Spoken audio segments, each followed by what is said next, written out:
Oh yeah, baby, we're back. His name is xthedarkone and he really wants to review movies and games. So why don't you all come along so that you may hear his voice will go high pitched. He's got a hat that is fucking cool and also fucking epic. So sit back and get associated with X to show his epic, awesome, cool, sweet, and bitchy. It's X-rated. Hey guys, xthedarkone here, and we're back with a new series of X-rated. Got a nice new studio here to perform all these episodes in. And I tell you, it's been a rough ride. It's been a strange, crazy road, crazy times.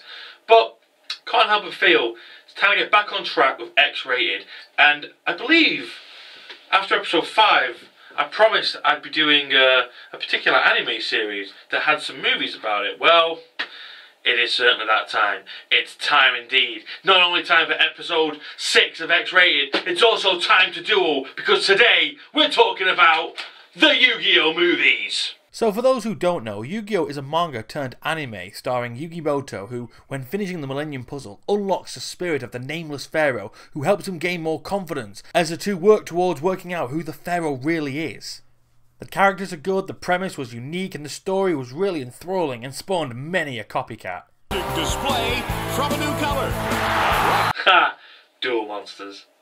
Anyway, since we are talking about the movies, I should explain that after the original series, 2 more series came out. The very scaled back and not so good GX, and the oh my god that's so fucking awesome 5Ds! Being such a huge fan of Yu-Gi-Oh, I couldn't wait for us to have our own movie. I mean, they even spoke about giving away free cards for every entry to the movie, and it was animated by the same studio that did the show. What could go wrong? Huh? What's that? Oh, it was animated by Studio Gallop, but written by some twats from 4Kids. Shit. Our story begins by giving us a recap of the events before the series began, when Yugi actually finished the Millennium Puzzle, an event which also caused the pyramid that in that exact moment had also been unearthed by archaeologists to collapse and kill everyone inside. I guess because they didn't have names that made them expendable? Cut forward a few years and Yugi has basically saved the world like 1,000 times, and Kaiba has become obsessed with defeating him and the 3 Egyptian god cards. After his test fails, Kaiba visits Maximilian Pegasus and we are treated to our first duel of the movie. Whoa, Kaiba won? Wow, they really nerfed Pegasus after he lost his eye, didn't they? What Kaiba doesn't realise is after defeating Pegasus, one of the cards he takes has been planted there by the villain of the movie. Yeah, I know, spoiler alert, Kaiba isn't the main villain of this movie, but the main villain of this movie is so forgettable, you'd be forgiven for not realising. So after getting his new cards, Kaiba challenges Yugi, and the rest of the movie is pretty much this duel. The moves go back and forth, and little Yugi's soul gets trapped away, which gives us the stakes of the movie. So, yeah, a Yu-Gi-Oh movie. What did you expect, really? Really, come on, what did you really expect? The duel plays out and we are treated to some never before seen cards that were made just for the movie, and eventually Anubis shows up. This guy. This fucking guy. He is by far the blandest, most ineffective, most pointless villain to ever smear his shit eyes all over the big screen. Anubis was supposed to be the big bad of this movie, who apparently manipulated this all to happen. The question is, why? Because he's a fucking dickhead, that's why! Why did he not just manifest himself like he did earlier? Why was Kaiba needed? If Anubis can turn into big fuck-off monsters, why didn't he just do that? What's that? The monsters are real now because you fucking said so. If you can make the monsters real, why would you make the blue eyes that can fucking kill you real too? Why are you still using card effects to destroy the cards in Yugi's deck when you can shoot fucking fireballs?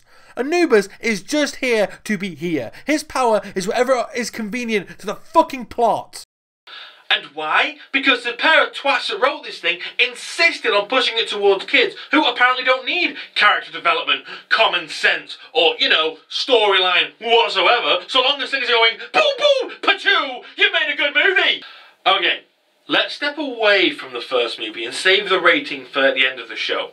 Because a couple of years later, the original studio would come along and create their own movie to celebrate the 10th anniversary of Yu-Gi-Oh! And it was written by Shin Yoshida, who was on the writing team for both GX and Zexal. And when they told us that it was going to star all 3 protagonists, 5Ds being the newest show at the time, We lost our shit. Can you imagine? Yugi, Jaden, Yusei coming together? This was amazing. We were going to see some incredible crossoverage. The movie was titled Bonds Beyond Time, and I guess you could consider it a 5Ds movie because Yusei does seem to be the main character for it all. So the story starts with Jaden jumping from rooftop to rooftop in Venice. It turns out the villain's chasing Jaden using Stardust Dragon. Fast forward and we see Yusei, who's doing the whole mysterious stare out off into the distance because that shows how deep he is kind of thing, before going for a ride with his team. On said ride though, he gets challenged to a turbo duel by the villain of the movie, Paradox, who ends up stealing Yusei's Stardust Dragon and travelling through time, his goal to eventually kill Pegasus to stop duel monsters from getting any bigger. Yeah, you know, just like killing Bill Gates now would completely destroy Windows as a company. I mean, if you want to stop duel monsters, why kill Pegasus? These games were being played thousands of years prior to Pegasus coming along. And why choose when you did to kill him, when Duel Monsters was already at the height of its popularity and not when he was a fucking baby? Not to mention, if you kill Pegasus to stop Duel Monsters getting any bigger, then turbo dueling, Stardust Dragon, all of it wouldn't have happened for you to need to go back in time to change it, therefore deleting your own actions from ever happening. Oh no, I've gone cross-eyed. Sorry, just... when they bring time travel into it, the logic really starts getting fucked up. So let's talk about our villain Paradox. Is he better than Anubis? Well, yeah.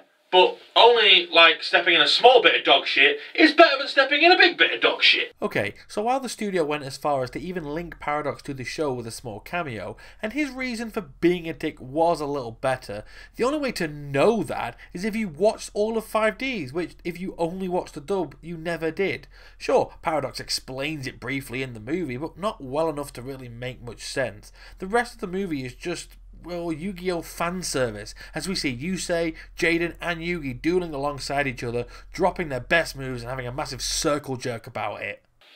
I know what you're thinking. Oh great, X hates these movies. He's gonna shit all over them. Gonna give them really bad ratings.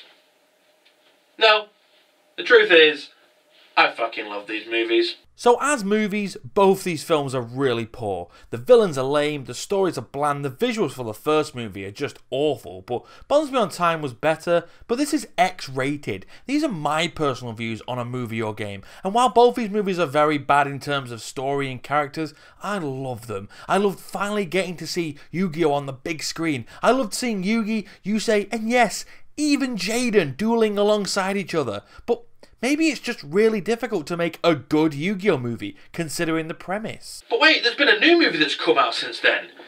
Yu-Gi-Oh! The Dark Side of Dimensions. Created by the same studio, even written by Kazuki Takahashi, the guy who wrote all the manga. And this movie is actually a continuation of the manga, not the animated series. Let's see how it holds up.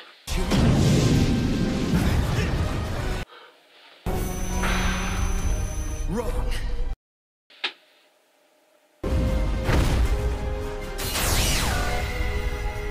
It's good?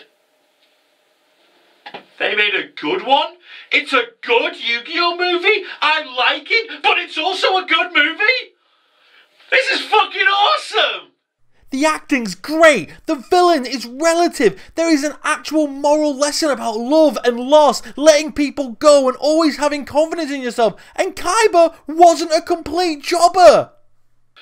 Which is why Yu-Gi-Oh! Pyramid of Light gets a good old tip of the hat, Bonds Beyond Time gets a pretty good, and Dark Side of Dimensions gets a 100% top marked, holy shit, fucking awesome, ultimate, epic! Whew! Now that that's over, I feel I need to review a new movie, one that's really shit and stars a guy who's not only a bad actor, but also a really shitty wrestler. Wrong side of town. I hit your ass up. I'll do it.